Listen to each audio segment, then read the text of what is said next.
깊이 있는 시선으로 오늘을 바라보는 뉴스 퍼레이드 문을 열겠습니다. 오늘의 주요 뉴스 보시겠습니다. 지난달 미국의 소비자 물가가 5% 상승해 2년 만에 최저치를 기록했습니다. 인플레가 둔화되면서 다음 달 연준의 금리 결정에 어떤 영향을 미칠지 주목됩니다. 네, 검찰이 2년 전 민주당 전당대회 과정에서 불법 정치 자금이 오간 정황을 포착하고 윤관석, 이성만 의원의 사무실 등을 압수수색했습니다. 압수수색 영장에는 현역 의원 10명에게 9천만 원이 전달됐다고 적시했습니다. 국민의힘의 전광훈 리스크가 고조되고 있습니다. 당 지도부는 윤리위원회를 열어서 이딴 설화로 물의를 일으킨 김재원 최고위원을 징계한다는 방침입니다. 윤석열 대통령이 거부권을 행사한 양국관리법 개정안에 대한 재투표 여부를 놓고 여야가 팽팽하게 대치하고 있습니다. 이에 대한 여당의 입장은 어떤지 국민의힘 성일종 의원 스튜디오로 모셔서 자세한 이야기 들어봅니다. 저희는 잠시 뒤 돌아오겠습니다. 지난달 미국 소비자 물가지수가 1년 전에 비해서 5% 올랐습니다. 2021년 5월 이후 거의 2년 만에 최소 상승폭인데요. 휘발유 가격과 중고차 가격 하락이 물가를 끌어내렸습니다. 인플레 둔화세가 뚜렷해지면서 다음 달 금리를 결정하는 미 연준의 금리 인상 기조가 막바지에 이르렀다는 말이 나오고 있습니다. 윤슬기 기자입니다. 미국의 3월 소비자 물가지수가 지난해 같은 달보다 5% 올랐다고 미 노동부가 발표했습니다. 지난해 6월 9.1%까지 올랐던 소비자 물가지수는 9개월 연속 하락세를 이어오다 1년 10개월 만에 최저치로 내려갔습니다. 1년 전보다 5% 하락한 휘발유 가격과 5개월 연속 하락한 중고차 가격이 물가 상승세를 크게 꺾었다는 분석입니다. 시장 예상치를 밑도는 수치에 바이든 대통령은 인플레이션에 맞선 싸움에서 진전을 보여준다며 9개월 전보다 숨쉴 공간이 더 많아졌다는 걸 의미한다고 했습니다. The United States is doing extremely well economically with inflation coming down and a strong labor market. 하지만 식품과 에너지를 제외한 물가, 즉 근원 물가가 여전히 높아 낙관하기 이르다는 관측도 큽니다. 주거비와 서비스 물가 상승으로 근원 물가는 2월보다도 0.1%포인트 더 올랐습니다. 이 때문에 연방준비제도가 다음 달 기준금리를 소폭 올릴 가능성도 높아지고 있습니다. TV조선 윤슬기입니다. 이 전해드린 대로 미국의 물가 상승세는 둔화세를 보이고 있지만 우리나라는 고물가가 계속되면서 특히 서민들의 시름이 깊어지고 있습니다. 자, 요즘 서민들 사이에서는 이 100만 원 빌리기도 힘들다. 자, 이런 말들이 나오고 있는데요. 실태가 과연 어떤지 임서인 기자와 함께 짚어보도록 하겠습니다. 자, 임 기자, 지금 서민들한테 100만 원씩 빌려주는 제도가 있다면서요. 네, 지난달 27일부터 시행된 소액 생계비 대출인데요. 정부가 취약계층에게 50만 원에서 최대 100만 원을 빌려주는 제도입니다. 당장 한 푼이 아쉬운 서민들에겐 가뭄의 단비 같은 돈이 되겠죠. 자격 조건은 이렇습니다. 연소득이 3,500만 원 이하, 신용평점이 20% 이하여야 합니다. 그런데 금리가 비싼 편입니다. 최저금리가 연 9.4%나 되는데요. 그만큼 급전이 필요한 서민들이 이용한다는 뜻입니다. 자, 그러면 이런 대출을 받으려면 여러 가지 준비해야 될 것들이 있을 것 같은데 어떤 걸 준비해야 됩니까? 네, 대출을 받으려면 내가 지금 얼마나 어려운 상황인지를 입증하는 증빙 서류들을 최대한 많이 내야 합니다. 보시는 것처럼 약값과 병원비, 자녀 학원비 영수증이나 밀린 관리비, 통신비 미납 내역서 등 다양하다고 합니다. 자, 그렇다면 이제 정부가 이것들을 빌려줄 텐데 그렇다면 뭐 재원들이 많이 준비되어 있지 않겠습니까? 어떻습니까? 네, 총 1,000억 원이 조성돼 있는데요. 한국자산관리공사 기부금 500억 원, 은행권 기부금 500억 원을 더한 액수입니다. 1,000억 원을 100만 원으로 나누면 10만, 즉 10만 명이 소액 대출의 혜택을 볼 수 있다는 얘기입니다. 자, 뭐 100만 원 대출일 경우에는 이제 10만 명이지만 만약에 50만 원씩 빌려주면 뭐 20만 명 이런 식으로 좀 늘어날 수도 있겠네요. 네, 당초 목표는 그랬는데요. 예상치 못한 일이 벌어졌습니다. 소액 대출의 인기가 워낙 뜨겁다 보니까 기금이 7월에는 바닥이 날 거란 전망이 나오고 있는데요. 1,000억 원이란 큰 돈이 불과 넉 달도 안 돼 다 사라질 판입니다. 자, 그렇다면 정부가 이 기금을 좀 다시 마련해야 되는 거 아닙니까? 네, 다음 달 이 기금 조성 대책에 대한 계획이 발표될 예정인데요. 예. 현재로서는 쉽지 않은 상황이라고 합니다. 예. 문제는 소액 생계비 대출마저 끊길 경우에 서민들이 마지막으로 기댈 곳은 보시는 것처럼 이제 불법 사금융이란 점입니다. 예, 알겠습니다. 임 기자 잘 들었습니다.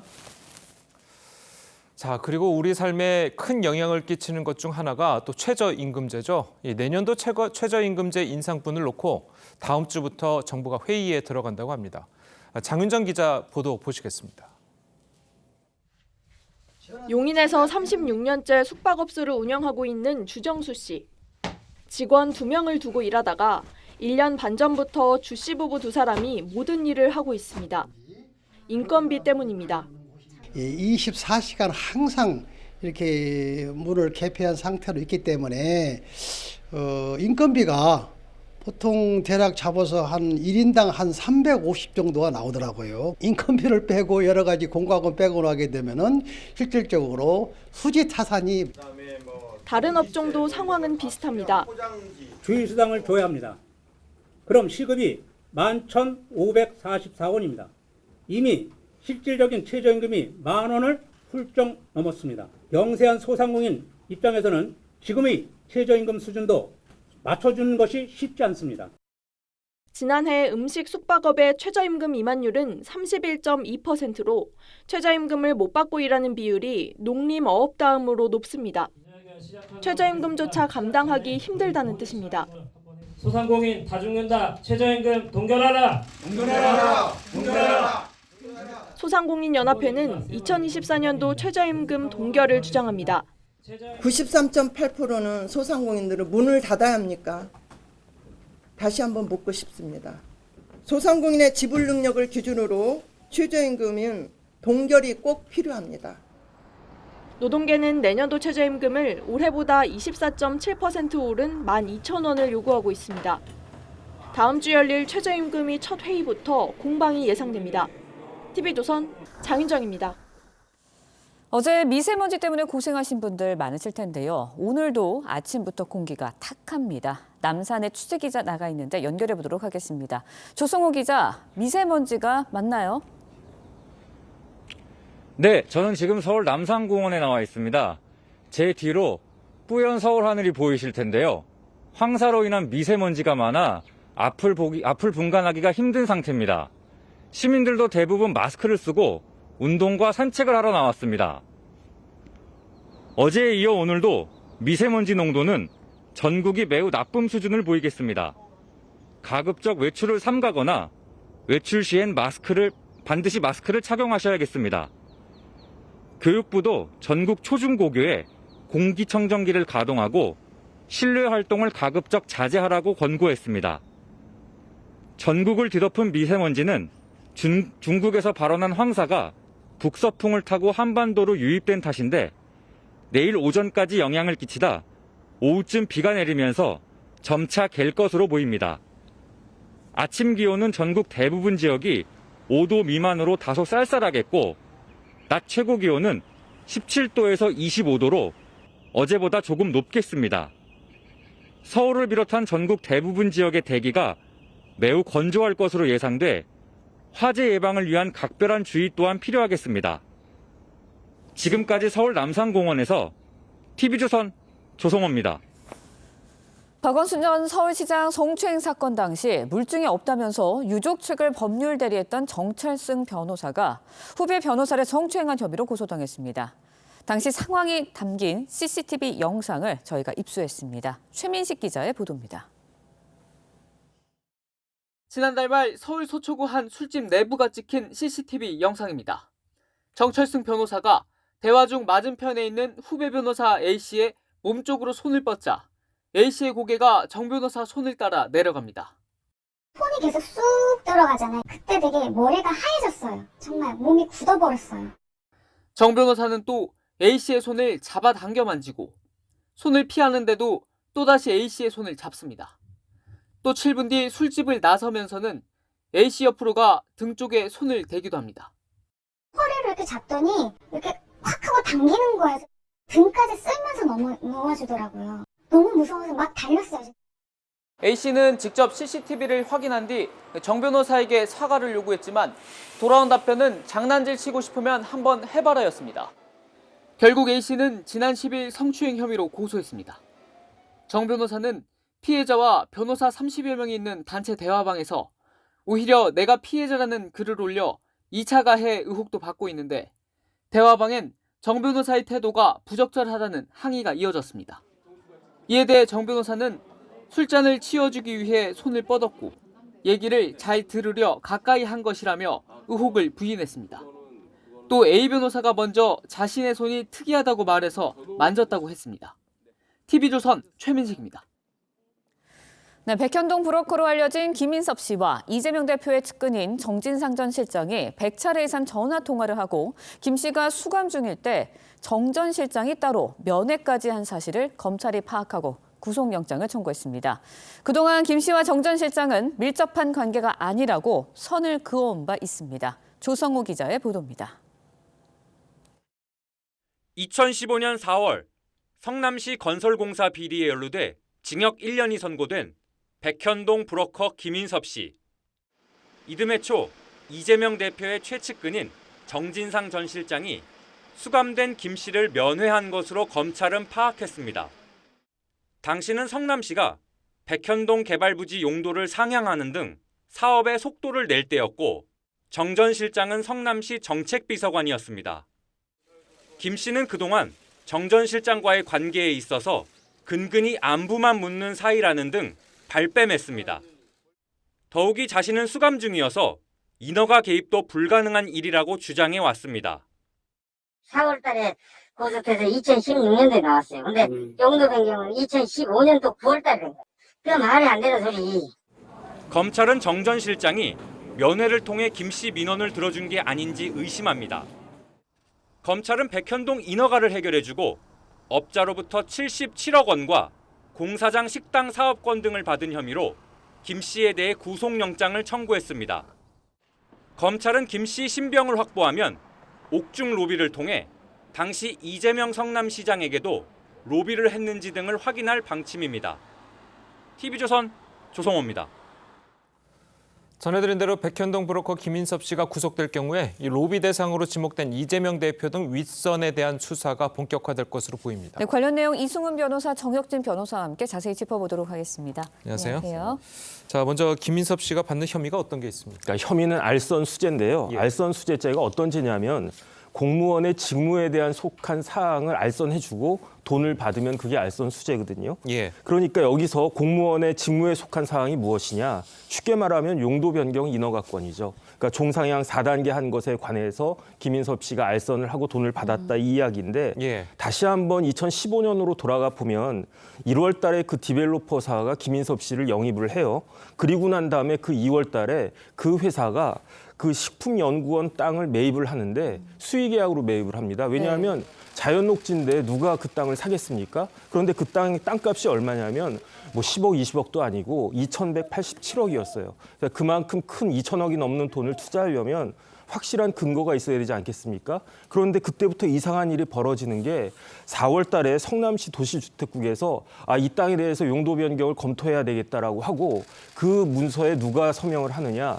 정진상 씨하고 이재명 당시 시장이 서명을 하고 그리고 난 다음에 실제로 9월 달에 용도 변경이 이루어지는데 한두 단계가 이루어진 게 아니라 4단계가 이루어진 거죠. 예. 그렇게 해가지고 그 시행사가 돈을 얼마를 벌었느냐. 제가 알고 있기로는 땅값으로만 3천억을 벌었다라고 하는 거고 그 대가로 김인섭 씨가 조금 전에 나왔던 것처럼 77억에다가 이후에 그 식당 한밭집 사업권까지 받았다.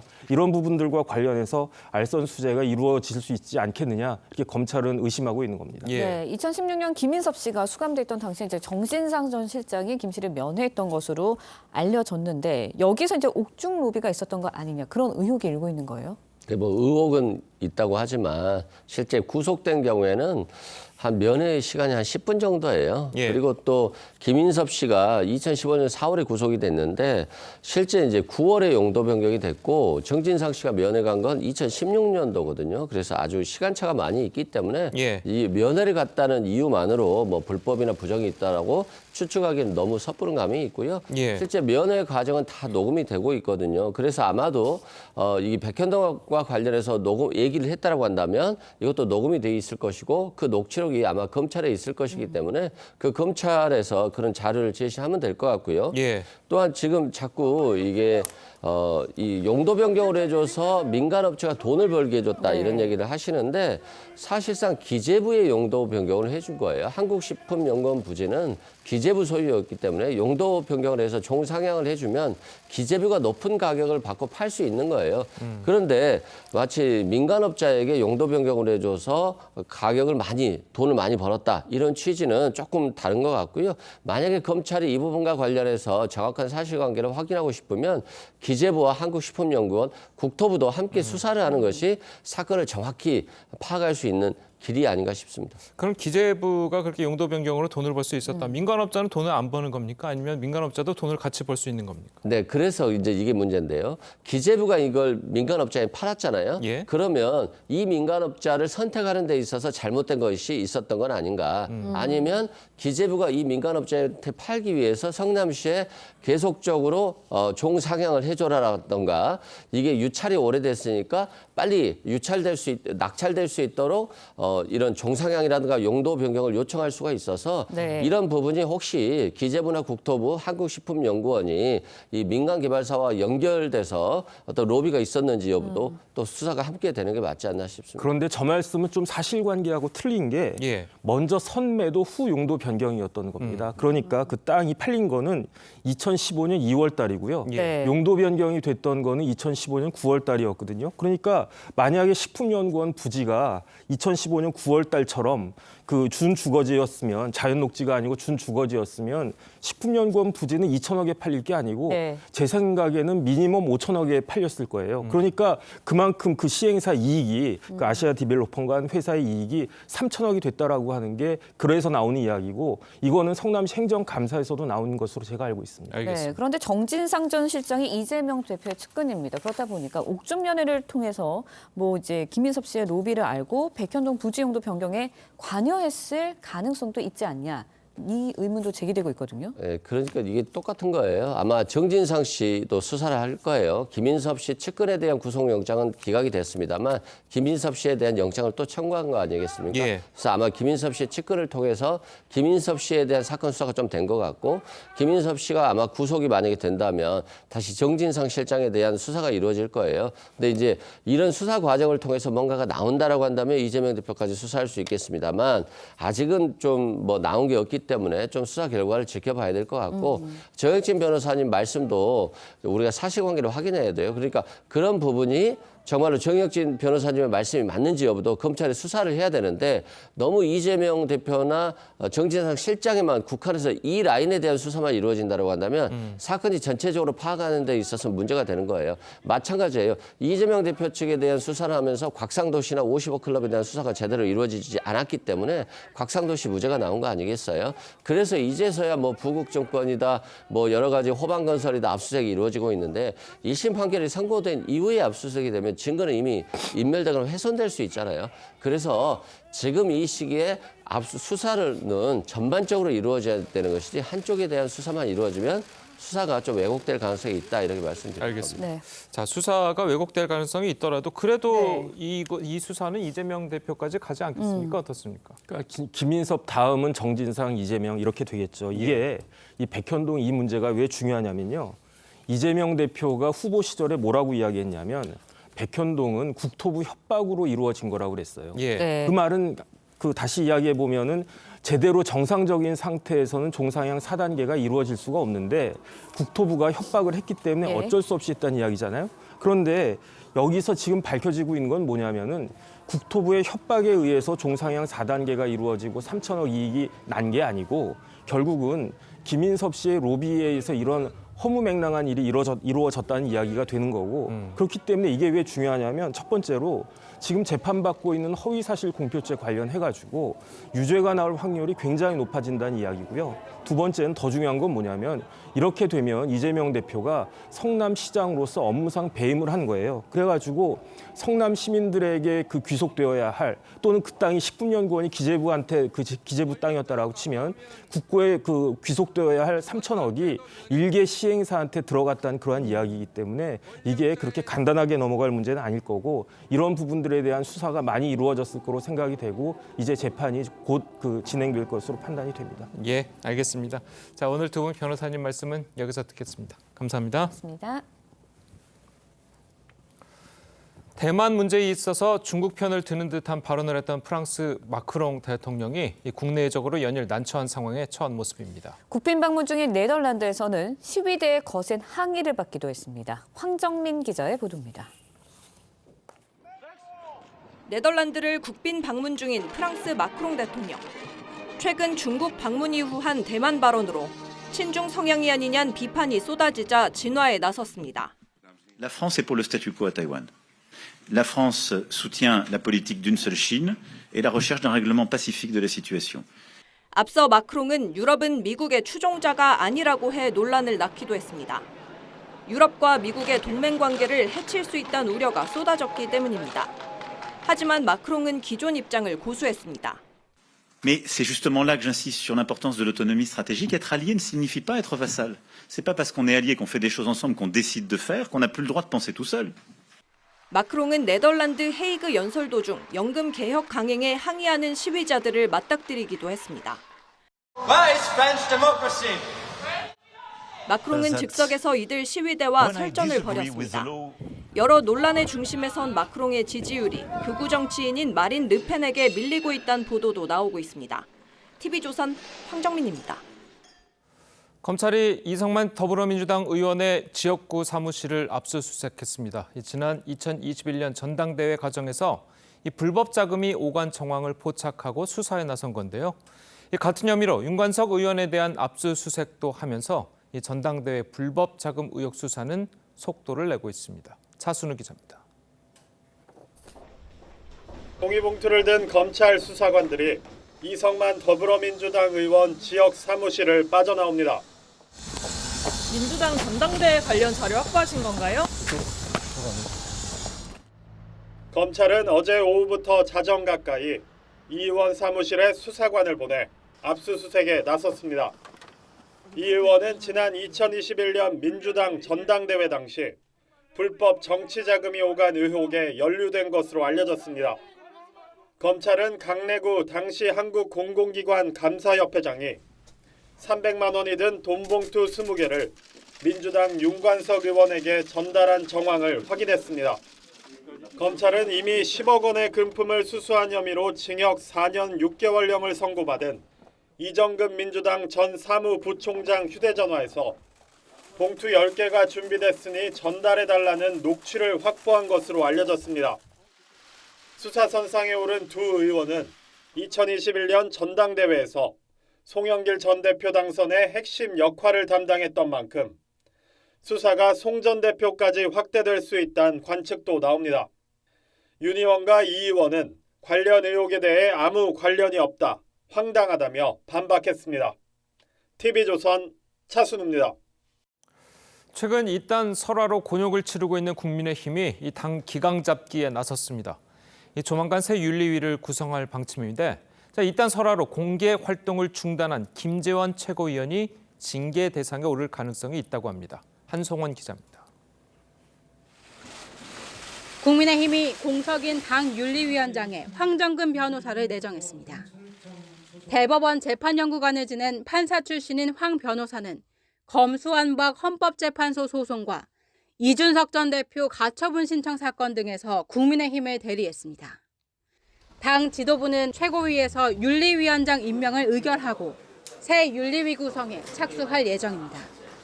당내에선 김재원 최고위원의 징계 가능성이 거론됩니다. 김 최고위원은 5.18 정신의 헌법 수록 반대 발언과 전광훈 목사 관련 발언 등으로 논란이 일자 한 달간 공개 활동을 중단한 상태입니다. 당에도 큰 부담을 안겨드린 점 진심으로 반성하고 있습니다. 당 지도부에선 최근 수도권과 중도층을 중심으로 지지율 하락세가 두드러지자 징계 필요성에 대한 공감대가 형성된 것으로 전해졌습니다. 김기현 지도부 출범 후 처음 열린 중진 연석회의에서도 설화에 대한 엄정 대응 요구가 나왔습니다. 만일에 읍참마속을 해야 되는 일이 발생했다. 이건 주저하면 안 됩니다. 단칼에 해치우지 않으면 앞으로 전진할 수가 없어요. 우리 집권 여당의 품위에 맞는, 품격에 맞는 저는 언행을 해야 된다고 생각합니다. 김 대표는 전국 시도당 위원장들도 소집해 국민 눈높이에 맞는 언행을 당부했습니다. 말 하나 행동 하나 모두 조심해 주시기를 당부드립니다. TV조선 한송원입니다.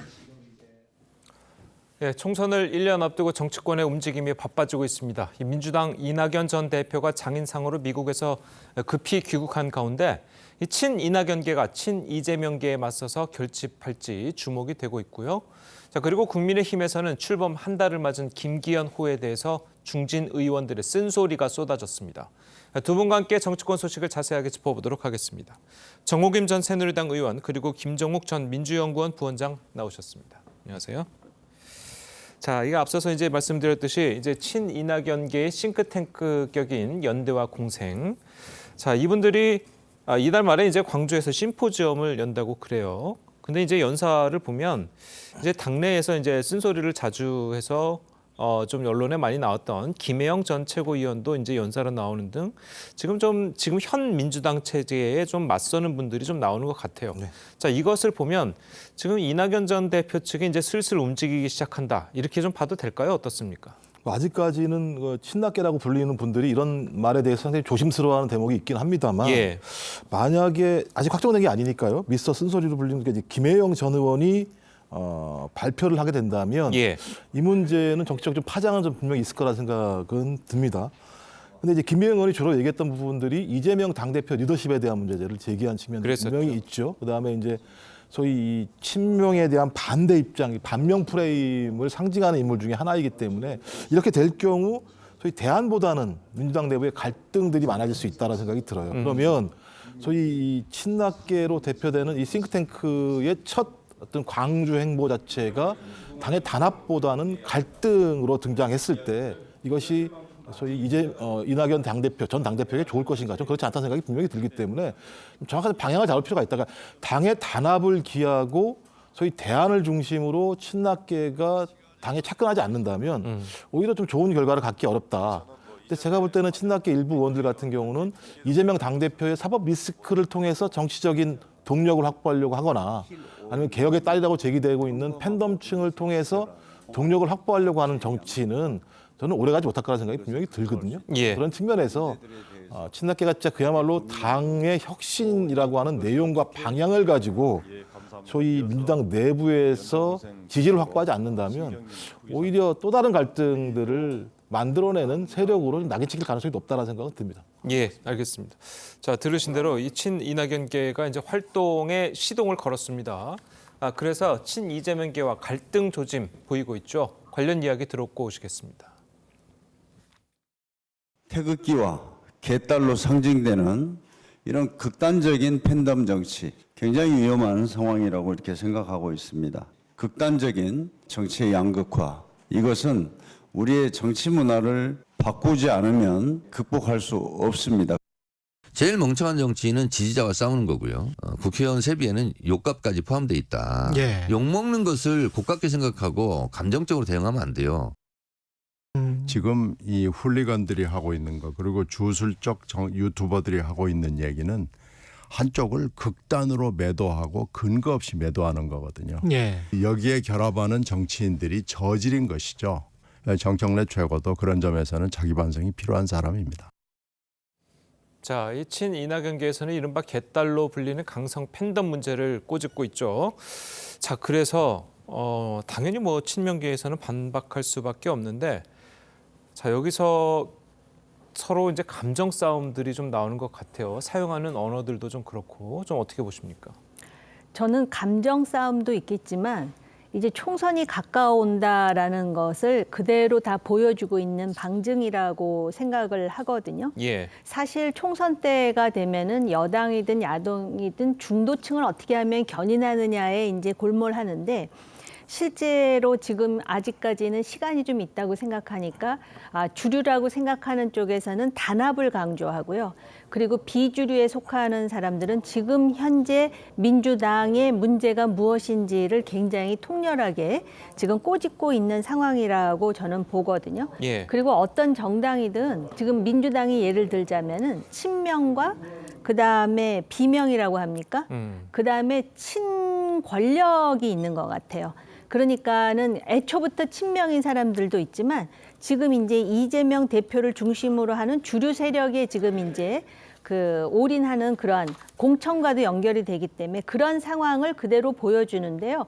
결국은 이제 총선이 가까우면은 아무리 주류 세력이라 하더라도 표를 견인하기 위해서는 개혁하는 모습을 보여줄 수밖에 없고요.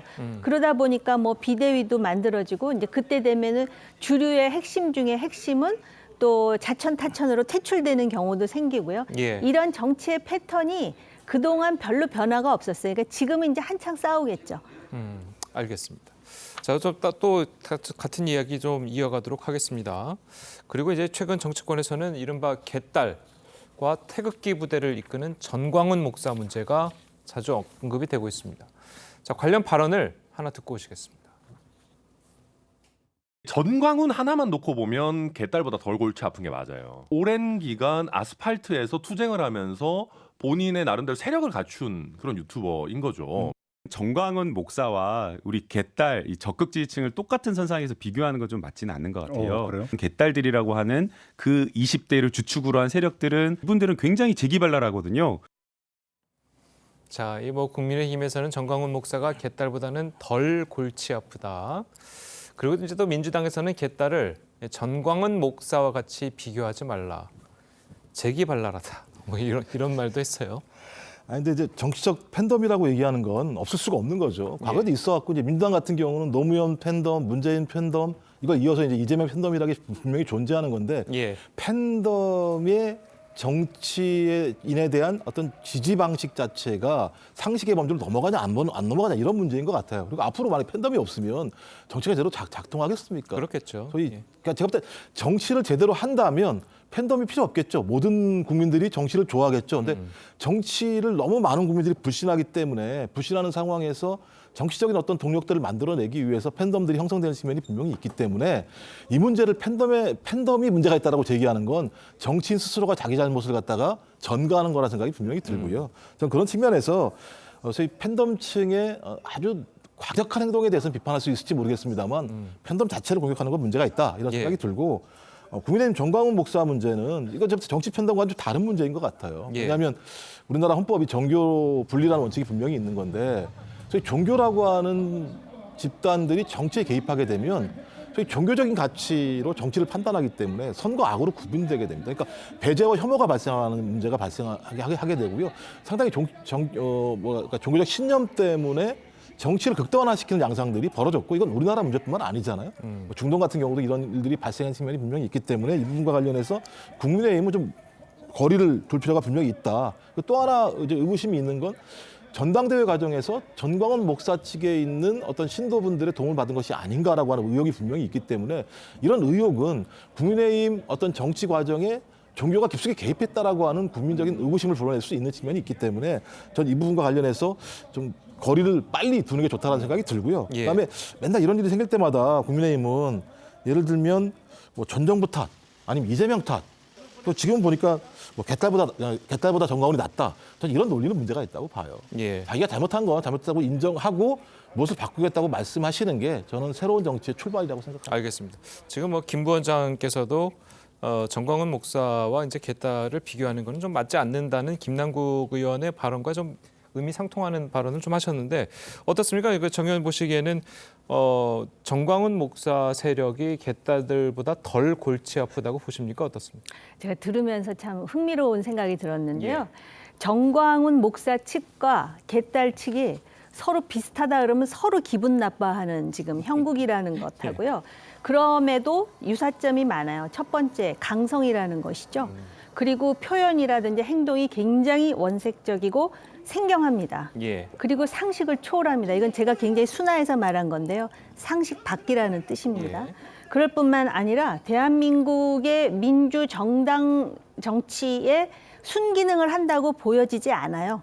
그런 점에서 공통점이 있고요. 그다음에 우리가 정치를 배울 때 민주주의가 제대로 진화하기 위해서는 이 이념이 이렇게 수렴해야 된다. 좀 구심력이 있어야 된다 그러는데 이들은 좌우에서 이 세력을 이렇게 원심력으로 그러니까는 굉장히 불안한 민주정치 예를 든다면 중남미라든지 또는 남부 유럽의 민주정치로 만드는데 역할을 한다라는 점에서 공통점이 있고요. 그다음에 팬덤 정치는 굉장히 위험해요. 내가 참 요새 참 안타까운 점이요. TV조선에서 배출한 가수 이명웅 예. 그 팬덤을 보면은 요번에 서울 FC인가요? 네. 축구 경기를 보면은 같은 팬덤인데도 굉장히 좋은 쪽으로 역할을 해요. 그렇죠. 그리고 그 가수의 말을 옳은 건 듣더라고요. 근데 정치 팬덤은요. 지금 이재명 대표가 그러잖아요. 개딸들이 내 말도 안 듣는다고.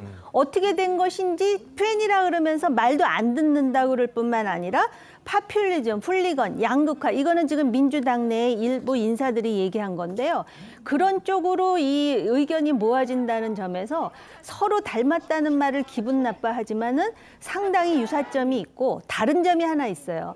국민의힘에서는 어찌됐든 간에 전광훈 목사와 거리두기를 하고 중진들이 이거 손절해야 된다, 끊어내야 된다 이러는데 민주당에서는 이 개딸들이 20대 재기 발랄하다, 또 욕도 국회의원 값에 들어있다 그런 점에서 차이가 있다라는 것이 미세하게 느껴집니다. 알겠습니다. 자, 이 국민의힘 이야기 좀 해보면 이 전광훈 목사 문제를 두고 방금 지적하신 대로 이 내부에서 쓴소리가 나오고 있습니다. 이 관련 이야기를 들어보시겠습니다. 20만 30만을 우리 당에 심어놔 있고 그 힘으로 우리 당에 버티고 있다는 식으로 선전이 온갖 되고 있는데 이 목사 손학규에 우리 당이 움직여지는 그런 당이 돼서는 안 되겠다는 말씀을 드리고 싶고 만일에 읍참마속을 해야 되는 일이 발생했다. 이건 주저하면 안 됩니다. 단칼에 해치우지 않으면 앞으로 전진할 수가 없어요. 절대로 주저하는 모습을 보여서는 안 된다. 우리 집권 여당의 품위에 맞는 품격에 맞는 저는 언행을 해야 된다고 생각합니다. 이러한 것에 대해서 엄격한 이제는 조치를 취해야 된다. 국힘 여당을 보고 내 통제를 받아라라고 하는 개인에 대해서 지도부가 분명하게 우리는 그런 당이 아니다라는 얘기를 분명하게 해야 되는 거죠. 우리 당 아니니까 조용히 계세요라고 얘기를 했어야죠. 더 나가야 된다고. 당연하죠. 목회자라는 분이 입에 욕을 달고 다니면서 내가 참 기가 막혀서 그런 사람한테 당이 이리저리 흔들리고 또 한마디 했지만은 그 사람한테는 한마디도 못하고 이러니까 이게 당이 제대로 기강이 쓰겠어요? 그런 사람하고 절연을 해라. 그렇게 지금 거기는 지금 절연한다는 말 못하잖아요. 예. 자, 이거 당내에서는 좀 이런 목소리들이 나오고 있긴 한데 물론 상대 당이시지만 전광훈 목사를 국민의힘이 제대로 끊어내지 못하는 이유는 어디 있다고 보십니까? 전적이 있으시니까 그러겠죠. 제가 볼 때는. 근데 아까 말씀하신 것처럼 이제 여론의 압력에 밀려서 중진들이 말씀하시는 거예요. 김재원 수석 최고위원이 2번이나 예를 들면 전광훈 목사를 만나서 문제제기했음에도 불구하고 당 지도부는 아무런 예를 들면 조치를 취하지 않았습니다. 그냥 구두로만 얘기했을 뿐인 상황이기 때문에 전 최근의 상황들은 여론에 밀려서 한 거다. 근데 과거에 아시겠습니다만 예를 들면 전광훈 목사 하는 얘기가 홍준표 대구시장 황교안 전 대표에 대해서 내 통제를 받아야 한다. 이런 얘기를 감히 할 수 있습니까? 근데 과거에 태극기 집회할 때 황교안 전 당대표 참석하셨죠. 김문수 경산호 위원장 참석하셨죠. 오세훈 서울시장 참석하셨죠. 김진태 강원지사 참석하셨죠. 다 참석하신 거예요. 하물며 이번이 아닌 지난번 대선 후보 때는 홍준표 그 당시 대선 후보 참석하지 않았습니다만 홍준표 대선 후보의 부인이 참석하셔가지고 보수보 단일화를 갖다 요청하셨어요. 이런 선례를 계속 전광훈 목사가 봐왔겠죠. 봐왔으니 자기의 능력, 자기의 어떤 힘이 있어야만 된다라고 본인은 생각하겠죠. 이런 전적이 있으니까 그런 거예요. 전 그렇다면 이 부분과 관련해서 단절의 방식들은 명확합니다. 저희 전광훈 목사와 잘못된 행위를 한 사람에 대해서 당에서 명확하게 예를 들면 당규에 맞게, 당원에 맞게 처벌을 하면 되는 거고요. 앞으로도 마찬가지입니다만 적어도 정교분리 원칙에 따라서 전광훈 목사 측과는 일절 정치적인 예를 들면 거래나 아니면 대화를 하지 않겠다라고 선언을 하는 게 가장 중요해요. 이제는 전광훈 목사가 아니라 국민만 보고 가겠다. 저는 그렇게 안 되게 되면 국민이 앞으로 되게 매우 힘들어질 거라고 생각합니다. 알겠습니다. 자, 그리고 앞서서 이제 저희가 이제 들려드린 대로 이제 전광훈 목사는 이제 국민의힘 당원이 아닌 상태고요. 그런데 이제 김재원 최고위원은 지금 당 지도부 최고위원 아니겠습니까? 자, 앞서서 저희가 보도를 통해서 전해드렸지만 이 김재원 최고위원 같은 경우에는 여러 번 이제 경고를 받기도 했고, 그리고 앞으로 열릴 윤리위에서 좀 징계를 받을 가능성이 있는데 어느 정도의 징계를 좀 예상하십니까? 글쎄요, 제가 징계를 예상할 수 있는 위치에 있지는 않지만 예. 징계를 하겠죠. 그리고 제 개인적인 느낌으로는 지금 대통령실에서도 이 전광훈 목사 관련 문제의 심각성을 인지하고 있다라고 느껴져요. 예. 그렇기 때문에 새로운 윤리위원장이 이제 들어서서 징계를 하는데 이 징계가 상당히 인상적인 징계라야 국민의힘이 변하고 있다라는 것을 대중들에게 알릴 수 있다라는 점에 그 좀 상기가 될 필요가 있고요. 그렇겠죠. 김기현 대표가 좀 더 당찬 리더십을 보여주지 않는다면 내년 총선이라든지 또 국민의힘의 지지율에 상당히 그 순기능보다는 역기능을 할 개연성이 있다라는 것을 중진들이 지금 따끔하게 경고하고 있다라는 것이 사실은 이렇게 스트릿 우파라 그럽니까? 또는 아스팔트 우파라고 하는 사람들이 당이 어려울 때는 굉장히 도움이 되는 것처럼 보이지만 막상 선거를 하거나 당이 안정된 가운데 국정 운영을 원활하게 하는 데 있어서 지지 세력이 되기 위해서는 중도층을 끌어들이는 데 굉장히 중요한데 이 강성 이런 우파, 강성 좌파도 마찬가지고요. 중도층 견인하는 데 큰 도움이 안 되는 것이고요. 그리고 이제 일각에서 무슨 얘기를 하냐면 외국에도 종교를 표방하는 정당이 있지 않느냐 이렇게 얘기를 하는데요. 독일의 기독민주당이라고 있죠. 예. 그 기독민주당은요. 걸출한 총리들을 배출한 정당이지만 중도 우파지 절대로 극우파가 아니라는 점.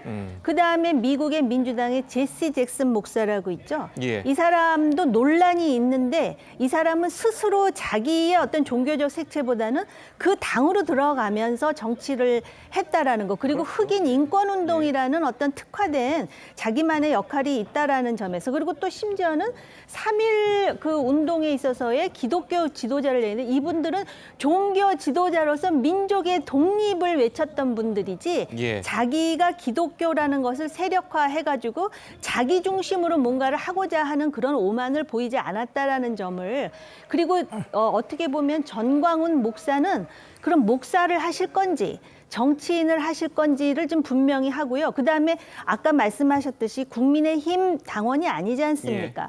그런데 지금 이중 당적을 가지고 국민의힘에 들어와 있는 당원들이 있다라고 하는 논란이 있다면 국민의힘은 이 부분부터 정말 명징하게 정리를 좀 하면서 내년 총선에 대비해야 될 것 같아요. 알겠습니다. 자, 오늘 두 분 말씀은 여기까지 듣겠습니다. 잘 들었습니다. 고맙습니다.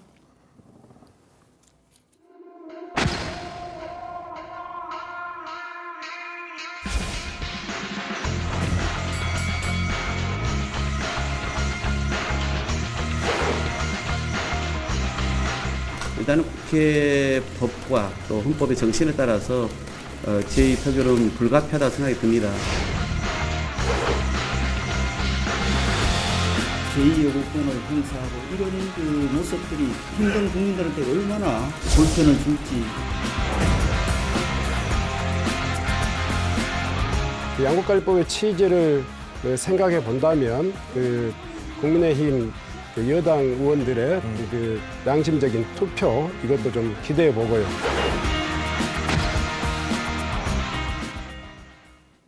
예, 이 보신 것처럼 여야가 윤 대통령이 거부권을 행사한 양곡법 재표결을 두고 대치를 하고 있습니다.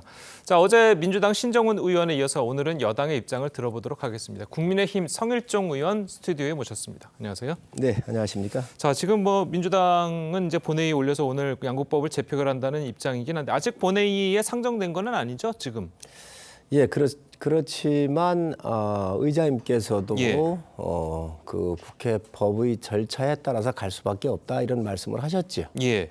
그렇다면 국회 절차대로 간다면 민주당이 요구하면 뭐 의원수 때문에 올라갈 수밖에 없다 이 말씀이십니까?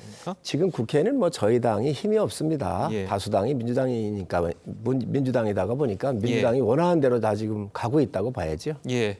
자, 그리고 이제 어제 이제 민주당 신정훈 의원도 이 자리에 바로 나오셔가지고 이제 말씀을 하셨지만 양곡법 개정안이 강제 매입이 아니고 쌀 과잉 생산을 방지하는 법안이다. 그래서 이렇게 한참 동안 설명을 해주시고 하셨거든요. 자, 거기에 대해서는 어떻게 보십니까? 민주당이 집권을 했었잖아요. 또 집권의 가능성도 갖고 있는 또 당이잖아요. 예. 그러면 국가 운영이라고 하는 공통된 목표가 여야에 다 함께 있는 거예요. 그렇기 때문에 그러한 중심에서 봐달라는 말씀을 드리고, 그러면 민주당이 집권할 때 왜 양곡법을 처리를 안 했느냐는 거지요. 첫 번째, 당시에 민주당이 박완주 의원이 이 법을 냈었습니다. 자기들이 국가를 운영하면서 보니까 도저히 하면 안 되겠거든요. 그래서 처리를 못한 거예요. 두 번째, 문재인 정부 때 쌀 과잉 생산 문제가 없었습니까? 당연히 있었습니다.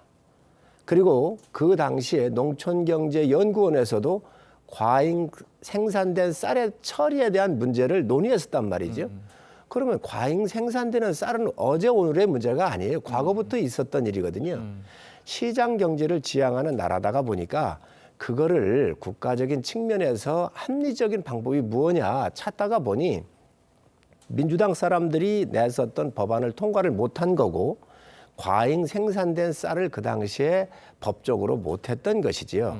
지금의 이제 야당이 되니까 당대표의 사법 리스크가 있고 여러 가지가 특정한 지지층을 겨냥하고 해다가 보니까 이 문제를 하는데, 저희도 농민만 생각하면 저희 당도 왜 이거를 통과를 안 시키고 싶어 하겠습니까? 그런데 법이라고 하는 것은 형평성이 있는 거잖아요. 예를 들어서 이 법을 양곡법을 통과를 시키면 무법 배주법 어떻게 할 거예요?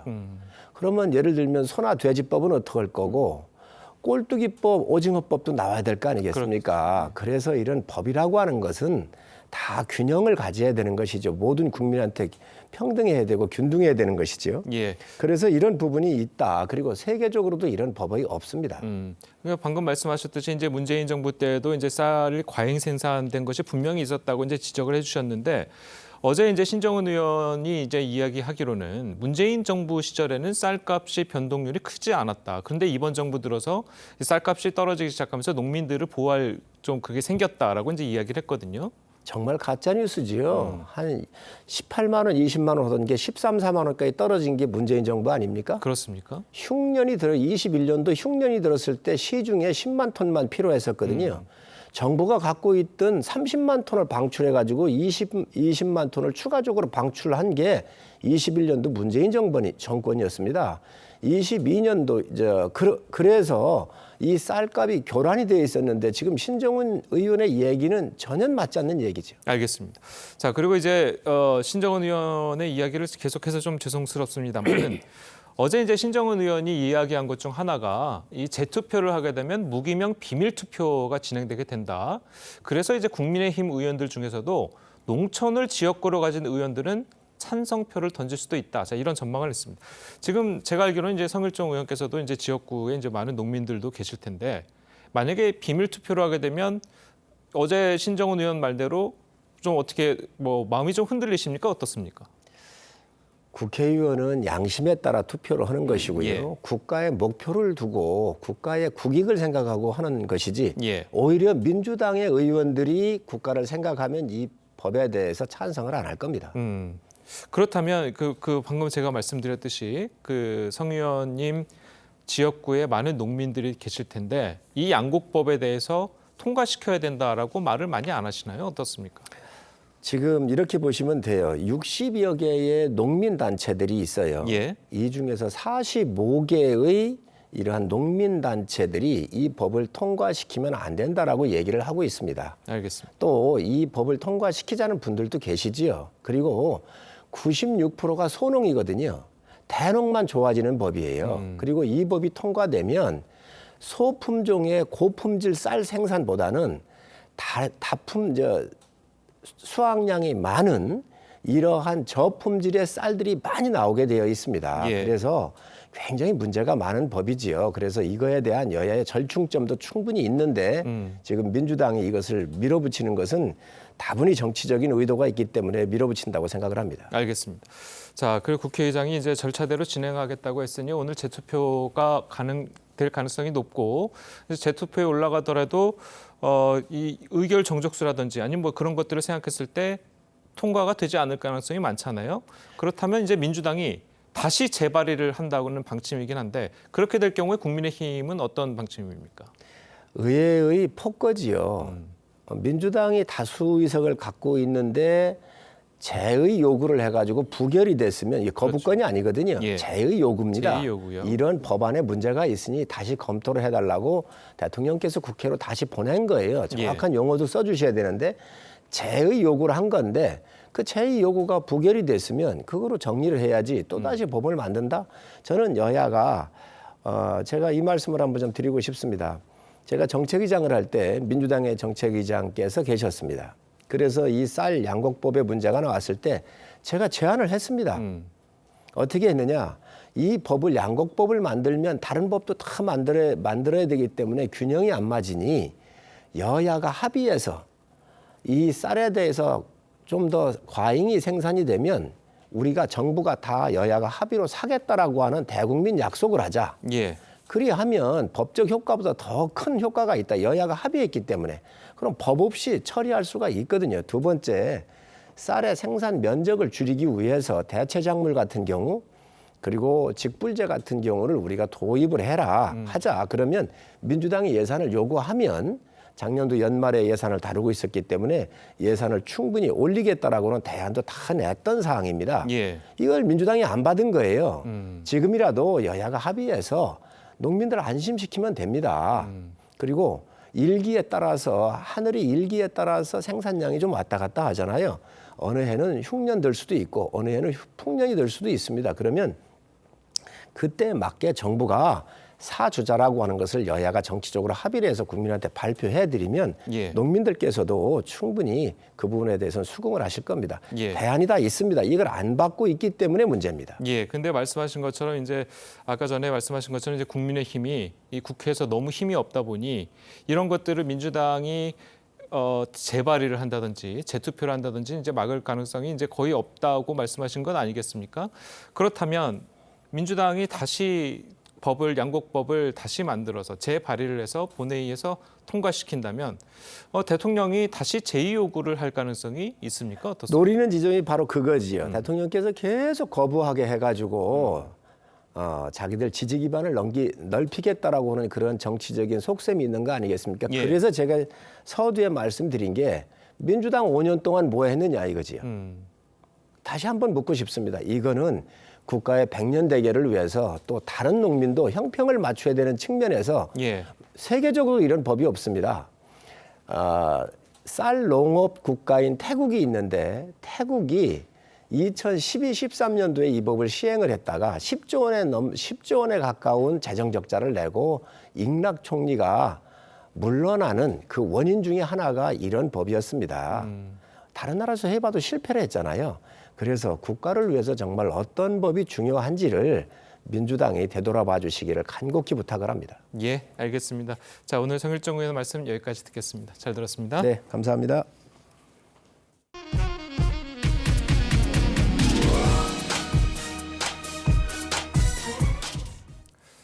중국 정부가 챗 GPT와 같은 인공지능에 사회주의를 반영해야 한다는 내용의 가이드라인을 출시하면서 검열에 나섰습니다. 유혜림 기자입니다. 중국 최대 검색 기업 바이두가 야심차게 공개한 중국판 챗 GPT 어니봇입니다. 它会带来市场需求的爆发性的增长，那么商业价值的释放会是前所未有的指数级的。 시진핑 국가주석이 좋은 사람인지 묻자 질문에 대답하는 법을 배우지 못했다며 다른 질문을 해달라고 합니다. 리창 중국 총리의 이름을 입력하자 추가 질문을 차단하고 주제를 바꿔 다시 대화하라고 합니다. 같은 질문에 긍정적인 평가와 부정적인 평가를 모두 알려주는 미국 챗GPT와 다른 모습입니다. 중국 프로그램이 대답을 피하는 건 중국 당국의 검열 때문입니다.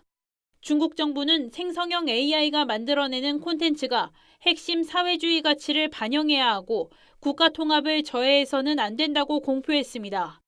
이를 준수하지 않으면 벌금을 내거나 서비스가 정지되는 것은 물론 형사처벌까지 받을 수 있습니다. 중국의 사회주의 체제를 유지하는 게 더 중요하기 때문에 AI에 많은 제약을 가하는 거고. 업계에서는 인공지능에 대한 규제가 정치 분야를 시작으로 가짜뉴스, 윤리 문제 등 다양한 분야로 확대될 것으로 내다보고 있습니다. TV조선 유혜림입니다. 네, 렌즈에 담긴 그 순간 그 의미를 짚어보는 시간이죠. 사진기자가 선택한 아침의 한 장입니다. 오늘은 조선일보 사진부 이태경 기자와 함께합니다. 안녕하세요. 오늘 아침에 볼 사진 어떤 건가요? 네, 중국발 황사가 어제 오늘 극성이죠. 네. 봄의 불청객 황사로 뒤덮인 우리 주변의 모습 사진으로 만나보겠습니다. 고비 사막과 중국 내몽고원에서 발원한 황사가 북서풍을 타고 우리나라로 유입되면서 전국의 미세먼지 농도가 매우 짙어졌습니다. 서울 남산에서 바라본 도심의 건물 위에는 공기층에 누런 띠가 있는 모습인데요. 전망대에 있는 안내판에는 푸른 하늘의 도심 사진이 전시돼 있어 현실과 너무 대조적인 모습입니다. 남산에 나온 사람들은 불안한 마음에 마스크에 자꾸 손이 갑니다. 네, 정말 사진을 보고 있자니 가슴이 답답한 느낌인데 이번 황사의 발원지 중국의 모습은 어떤가요? 네, 중국에는 도시 전체가 황사에 가려져 빌딩의 모습을 알아볼 수 없는 지역도 있다고 하는데요. 베이징 거리에 나온 시민들은 방독면을 쓰기도 하고 마스크와 고글로 눈과 코를 가리고 거리를 지납니다. 비닐봉투를 머리에 쓰고 나온 사람도 있어 눈길을 끌었는데요. 시민들은 바람이 불면 먼지가 날리면서 눈에 들어가 눈을 뜰 수 없다고 호소한다고 합니다. 이번 황사로 베이징의 공기질 지수는 최악 등급을 기록하기도 했습니다. 하루빨리 황사가 해소돼서 다시 푸른 하늘을 봤으면 하는 바람입니다. 지금까지 아침의 한 장이었습니다. 네, 전국이 황사로 뒤덮였습니다. 어제보다는 농도가 다소 낮아지기는 했습니다만 여전히 200 마이크로그램 안팎을 보이면서 평소보다 7배에서 8배 정도 농도가 높게 나타나고 있고요.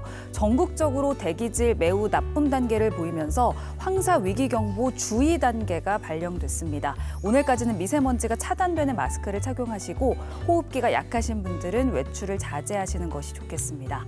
더불어 대기의 건조함이 한층 심해졌습니다. 동해안 지역은 건조경보가 확대됐고요. 서울에도 건조주의보가 내려졌습니다. 또 바람이 강하게 부는 강원 영동 지역은 특히나 화재 위험이 큰 만큼 불씨 관리 잘해 주시기 바랍니다. 오늘 낮부터는 기온이 20도 안팎까지 올라서 따뜻하겠습니다. 내일 오전 제주를 시작으로 오후에는 남부지방에, 내일 밤부터 토요일 사이에는 전국에 비가 내리겠고요. 비가 내리면서 공기가 깨끗해지겠습니다. 날씨였습니다. 목요일 아침 뉴스 퍼레이드는 여기서 마치겠습니다. 네, 저희는 내일 아침 7시 30분에 다시 찾아뵙겠습니다. 시청해주신 여러분 고맙습니다.